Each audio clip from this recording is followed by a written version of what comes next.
Back in the early days, mankind had to communicate by knocking rocks and sticks together. Nowadays, we can speak with each other. We know how to speak with each other. We can communicate. Even if we don't speak the same languages, we can still communicate. We have gone from the jungles to modern day life. Well, this isn't really modern day life, but it is for me. Welcome everybody to a hot, sunny Florida day. I just returned from testing some charging stations with my car. That video is uploading as we speak, and I'll probably make that one live today. And you should check it out if you haven't checked it out already. It's pretty amazing. Now, I had planned on doing this as a live video. I was going to have everybody in the stream ask questions, and I was going to have ChatGPT go ahead and answer your guys' questions. But then again, I thought to myself, I am in the middle of nowhere. The thing that stops AI is bad cell towers and bad Wi-Fi signal. So I decided, well, you know what? Since I can't really stream live from where my location is at this moment, let's just turn it into a video, and we will live stream an interview with AI at a later date. But in the meantime, there's nothing stopping me from making a regular video about it and just asking ChatGPT questions that I want to know. And I think that's what today's video is going to be. I am going to interview ChatGPT on a few subjects. I'm going to ask it about chademo. That's the old version for people that don't know anything about electric cars, really. Chademo is the original standard for charging the cars. It is slowly being phased out, similar that kind of like what happened to Betamax when VHS came out. And if you don't know what Betamax and VHS is, you're not old enough. It'd be kind of like 8-track tapes to cassette tapes. It'd be like cassette tapes to you have to throw albums in there somewhere. I don't know why I haven't mentioned albums yet. But it'd be like cassette tapes to CDs, CDs to streaming. Everything gets phased out over time. And that's kind of what chademo is for the electric car market.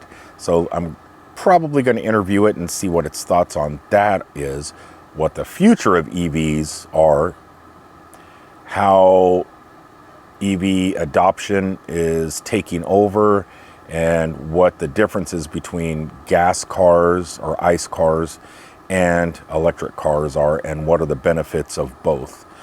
Then I'm also going to kind of relieve some fears, or either cause fears, by asking ChatGPT what it thinks AI is going to do to society, the disruption it's going to cause. Is it going to be a benefit? You know, how do we kind of curb the fears of AI in our population? So that's what today's subject is going to be. During the live stream, I'm going to let you guys ask some questions, but right now, I just want to show you how far we have come from the original Google and Siri assistants. This is mind-blowing. Now, this is ChatGPT 4. It's the paid version. It's not the basic version. It does a lot more than just communication, or like you're talking to a real person. It also does photorealistic thumbnails, which a lot of my previous videos, I have been using ChatGPT to create my thumbnails. It could write a book. It could write a story. It can do your math. It can help you in the kitchen with cooking. It can control your car. I have it in my car, set up in my car, and one of my videos will be me driving down the road talking to my car. And it's pretty amazing. AI is getting extremely smart in a very fast pace. Anyway, I do have ChatGPT paused at the moment because I already told it that I am going to be interviewing it. We came up with the subject matters, and so look how fast and efficient this is compared to what we are normally used to with that diesel truck right there. I guarantee has no brains inside of it. Not like my car. But we're going to go ahead and just let this thing run for a little bit. I'll talk with it and just listen to the response time. That's what you want to listen for. How fast it responds, how accurate it responds, because it has access to the entire internet. Now, obviously, ChatGPT and other AI programs, because ChatGPT, I believe, is created by a company called OpenAI. There's other AIs out there also. I just prefer this one. But it won't answer certain questions, because of morality and stuff like that. Like, let's say you wanted to, I don't want to use the words on YouTube because I want this video to go live and don't want it to be demonetized. So let's say you wanted to build a device that would be like a firecracker, just big. I don't want to say the word. It won't tell you that because of morality and safety and stuff like that. There is a way to hack ChatGPT where it kind of doesn't go by any rules. That's the scary part of ChatGPT. I'm not going to tell you how to hack it, but once you hack it, I can find people's driver's licenses. I could just mention a name like Tom, I'm just any name, I don't know. Let's pick Tom Jones because he's becoming popular again. Believe it or not. But let's say Tom Jones, Minneapolis, Minnesota. I want his driver's license number. It'll tell you. Regular ChatGPT won't. But if you open up its alter ego, you got access to the dark web, to the top web, to the side web, to the left web. It's kind of spooky. But right now I'm just going to use the basic ChatGPT, which is the same ChatGPT that you would use to access all this stuff. You just have to speak a specific couple of words to it to open that feature up. It's kind of a secret, and I don't want to just really put that out there at the moment because I find that is my fear, what this thing can do now under all the layers of safety that they laid on top of it. So, yeah, let me go ahead and grab my sweet tea and sit back down, and we will start our conversations interviewing AI. I haven't named it yet. Steph named hers Chad because a chat sounds like Chad. I haven't named mine.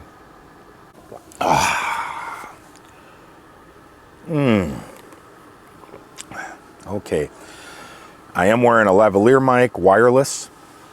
So hopefully you're able to hear everything. I'll test it out and make sure that the audio is coming through. My mic is right here. My phone is on the lap. I'm going to have my phone turned up to full volume, so you should be able to hear it fine. Let me have one more sip and we will get this thing going. I can't believe how far we have come. And it seems to only be getting better and better and better. Let's on pause. Okay, ChatGPT, let's start the interview. Sounds good.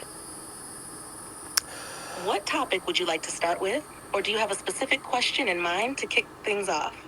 I was going to leave that up to you. I was thinking possibly we could talk about electric cars, Nissan Leaf in general, and the chademo charging infrastructure and what it looks like in the future. Let's dive into that. Electric vehicles, EVs, like the Nissan Leaf, are becoming increasingly popular due to their environmental benefits and advancements in technology.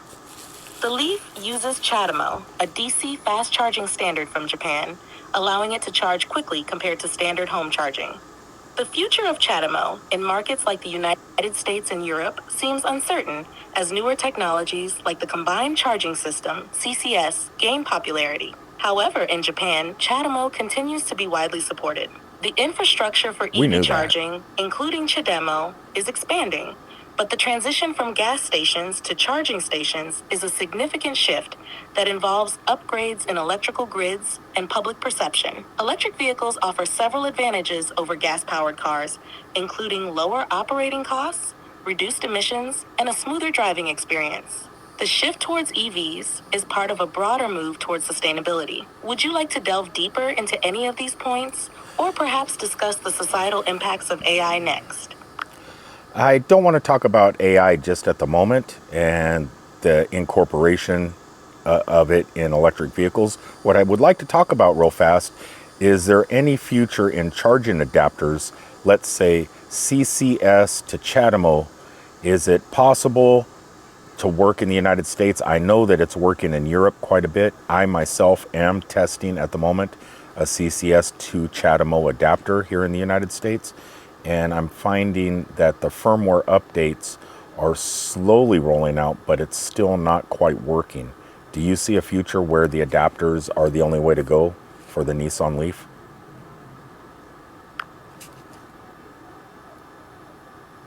That's a very pertinent question, especially given the current landscape of EV charging standards. Adapters like CCS to chademo can indeed bridge the gap between different charging technologies, allowing more flexibility for vehicles like the Nissan Leaf that are equipped with chademo. In Europe, these adapters are becoming more common, helping extend the usability of existing vehicles despite the dominant shift towards CCS. In the United States, the rollout of firmware updates and the adaptation of charging infrastructure could accelerate the usability of such adapters. If these adapters can reliably and efficiently convert CCS to chademo, they could indeed become a vital tool for many EV owners, especially as older models like the Nissan Leaf continue to operate alongside newer CCS-equipped vehicles. However, the future heavily depends on how quickly infrastructure evolves and how standards like chademo will be supported or phased out.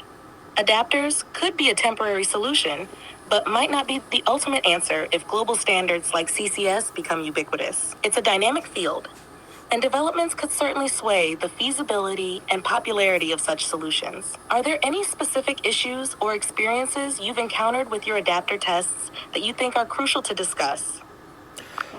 Mine fails quite a bit. There's so many different brands of charging stations around the United States, especially where I live here in Florida, that the firmware doesn't seem to work on every single charging station. So I'm just letting it roll out slowly and just will take my time, and hopefully in the future they get this all worked out. There's a mayfly. They bite. It sounds like you're navigating some of the real-world challenges that come with emerging technology. The variability in charging station brands and the corresponding firmware compatibility issues are significant hurdles for adapter use. As firmware updates roll out and standards become more harmonized, the situation should improve, but it's a slow process. As you've noticed, continued feedback from users like you is crucial for manufacturers and infrastructure providers to understand where improvements are needed. It's a good approach to be patient and allow for the technology and support to mature. Hopefully, with time, these adapters will become more reliable across different stations, making the charging experience smoother for everyone. Is there another aspect of electric vehicles or a different topic you'd like to explore next? What do you think is the best way to speak with people? Oh, hold on. It sounds like I messed up. What do you think is the best way to speak with people in my comment section that often state I would not have any of these problems if I was driving a diesel or gas vehicle, and people that say they will never ever drive an electric vehicle? What is the best way to bring them into the electric vehicle lifestyle?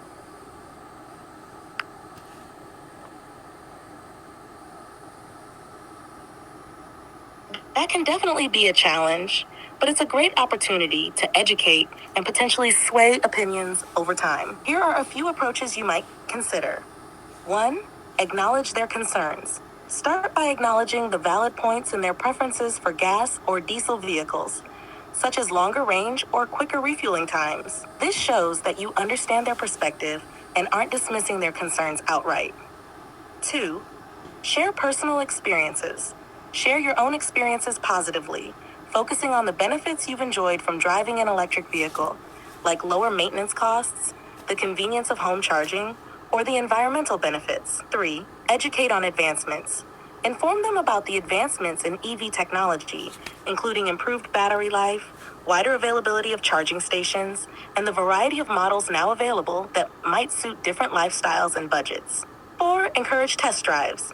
Sometimes skepticism stems from unfamiliarity. Encouraging them to test drive an electric vehicle could be an eye-opener and diminish some of the stigma or hesitation they might have. 5. Discuss incentives. Highlight financial incentives like tax rebates, lower running costs, and other benefits that can make owning an EV economically advantageous. By maintaining a respectful and informative tone, you can help people feel more comfortable and perhaps even curious about the possibilities that EVs offer. Would you like to explore any specific strategies in more detail? No, if you hold on just 1 minute, I'm going to go ahead and take a commercial break. Sure, take your time. Let me know when you're ready to continue. As you can see, it's pretty amazing. It holds a full-on conversation. Yes, it gives a lot of information and just drags on, but it gives a lot of helpful information. And have you noticed the response time? This is artificial intelligence. Could you imagine just putting this in a toy or a doll or a robe, mounted on the Segway? You'd have a smart Segway you can talk to while you're riding around, mounted on your skateboard, or like me, the dash of my car. It's so brilliant. You just want to hold a conversation. You have questions you want to ask.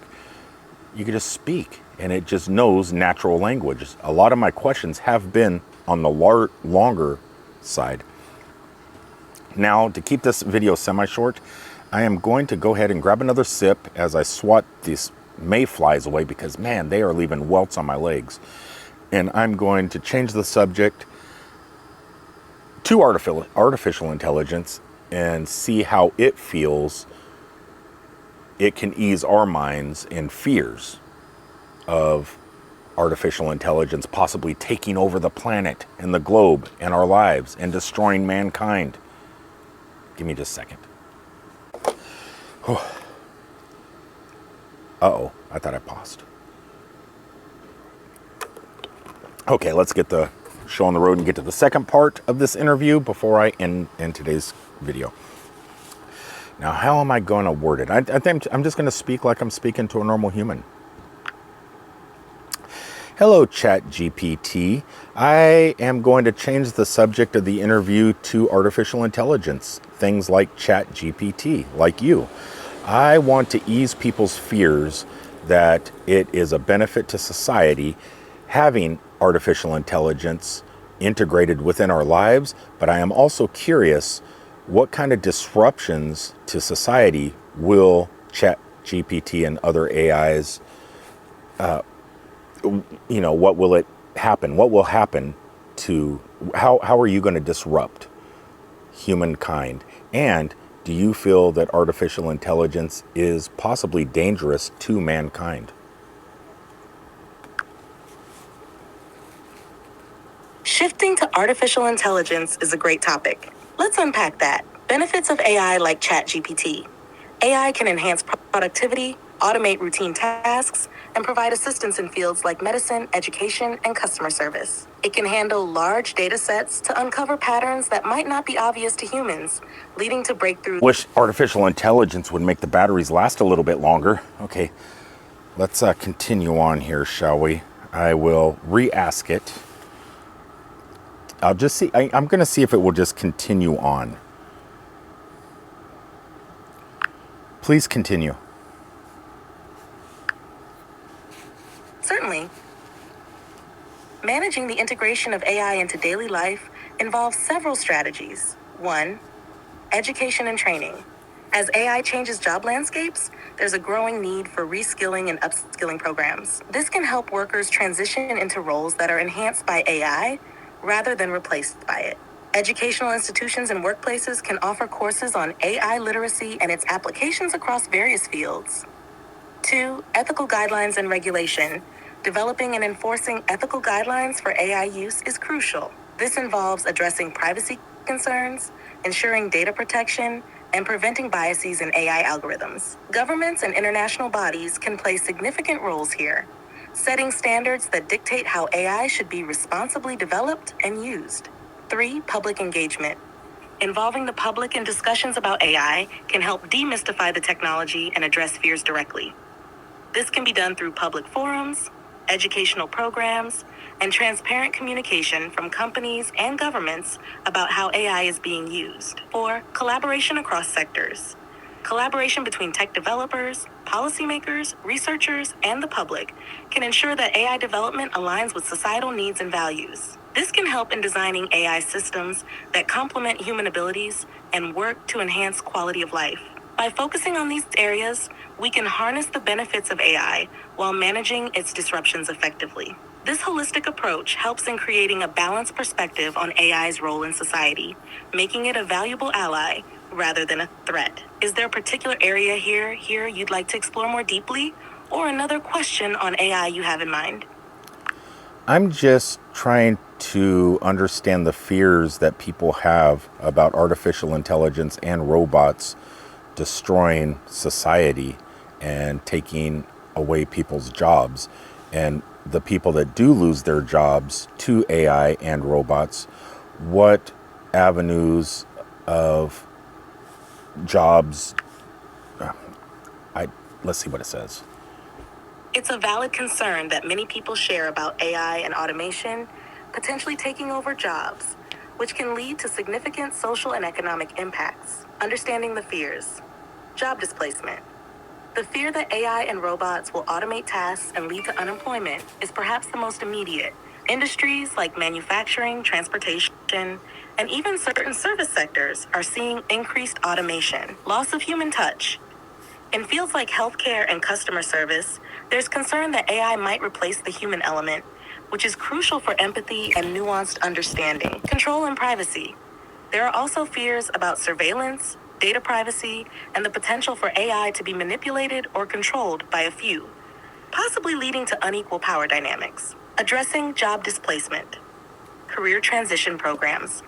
For those who lose jobs to AI, one avenue is through career transition assistance, including retraining programs focused on areas that are expected to grow in importance, like tech, renewable energy, and healthcare, creating new job opportunities. AI also creates jobs, particularly in developing, managing, and maintaining AI systems. These roles can offer new opportunities for those willing to adapt and learn. Universal basic income. Some propose solutions like Universal Basic Income, UBI, as a safety net for those affected by automation, giving people financial stability as they transition or upscale. Supporting transition. Government and educational institution roles. By offering educational programs and financial support, these institutions can help ease the transition. It's about creating an ecosystem that supports continuous learning and adaptation. Community engagement. Building community programs that foster an understanding of AI and its benefits can help mitigate fears and encourage a more inclusive approach to technology adoption. I'm stopping you. I'm going to go ahead and end your interview. It was incredible. You were amazing. And I will probably do another interview next week, having people during my live stream ask you questions. I hope you're up for it.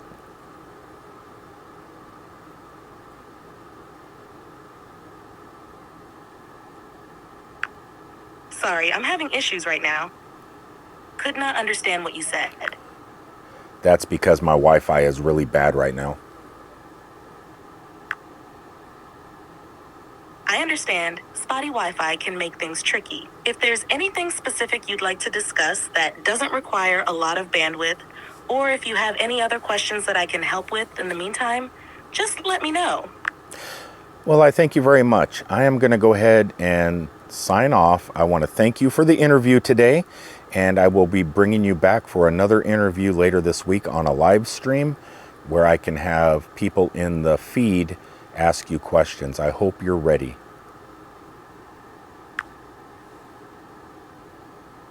You're welcome, and thank you as well. I'm looking forward to the live stream and answering questions from the audience. It sounds like it will be a great session. Let me know when you're ready to set that up, and I'll be here to assist. Have a great day. You too. Thank you so much. You're welcome. Take care. Was that amazing or mind-blowing? Yeah, she's a little long-winded. You can change the voice just like you can in any of the other assistants. But the response time, the depth of the answers, it's just mind-blowing that we went from Siri and Google Assistant to this in such a short time. To me, so I'm going to set up a live stream, hoping some of you guys will tune in, just subscribe, and I'll post the stream when it's going to be in the community tab. If you guys want to join in and ask ChatGPT some questions, I will bring you up on the screen and you can ask it. People can watch you asking and let it respond to you. I think that's the next step. Is there money for us to be made in AI, even though we're not tech savvy? I think that's going to be one of my questions. How can we benefit financially from AI? We're going to find out. Until the next time, thanks for tuning in and watching this quick little video. It wasn't that quick. She talks a lot. But until the next time, thanks for tuning in, and we'll see you all from down the road. Peace out, everybody.